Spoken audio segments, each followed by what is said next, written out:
to? Well, I never thought I'd be doing that, honestly, but so I fixed a pair of jeans today, did this sort of under part here and the pocket on the sewing machine, and that was really good fun. Volunteers kind enough here to help me out, so. What was your motivation for wanting to do that? I mean, I do really like these jeans, and it was just sort of, you can easily buy a new pair, but you've got to think of the environmental aspect of just that quick decision, what that would do, sort of in the process of, when you're buying something new, when it took me an hour, and I've got basically a new pair of jeans, so. And you had some chats along the way as well. Exactly, I had some laughs. There was definitely some ups and downs of trying to get it right, but no, it was good fun. It was good fun. So what is happening with the rest of your wardrobe? Do you think are you converted to mending now, or do you buy things, do you thrift things? I do thrift a lot. I use sort of online platforms, like second-hand platforms like Depop and Vinted. Those are the two I predominantly use. And that's sort of second-hand vintage clothes. Most of my wardrobe's that at the moment.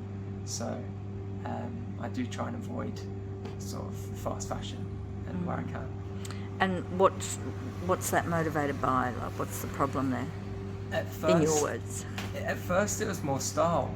A lot of my friends had quite nice, like, streetwear sort of pieces that were like different brands, and they were sort of the old school pieces, they're second hand. But more and more it's becoming like an environmental issue for me, and that's come from helping the Shrub and learning more about sort of the impact that a pair of jeans can have on the environment, sort of like all the water that goes into making them and that kind of thing.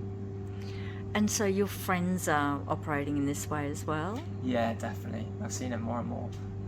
They're just buying second-hand, and a lot of them use charity shops as well, and that's a great way to sort of just find a really nice item, and it's quite a fair price as well, which is always handy when you're trying to scrimp and save. So now that you've stepped into it, but it wasn't necessarily in your upbringing that you'd be No, it doing wasn't this? at all. It was sort of at university I found that. It was more and more just the norm. People would just go into charity shops and going on Depop. Obviously, I think more and more there's obviously the main fast fashion players that succeed with students, and they enjoy buying those things, but I've definitely seen a shift towards more second-hand, and as a student I definitely wanted to save money, so anywhere I could was an advantage. So from a wellbeing perspective, what would you say about this approach? For the mending part, I definitely felt sort of a bit of like zen, just trying to do it. I mean, at first it was a whole new thing to me, but once you get into the rhythm and you find your feet with it, it's good. And I think I'll be here again to hopefully mend something else. From a reducing textile waste perspective, obviously getting involved in mending would be a positive. Definitely. I couldn't tell you the statistics quite off the top of my head, but I know it's, fast fashion has a huge impact on the environment, and that's why causes like this have come up, and cooperatives, and this is really thriving, and the community here is so good, and there's a real buzz and a nice atmosphere among people, because there's definitely a sort of narrative that people want to do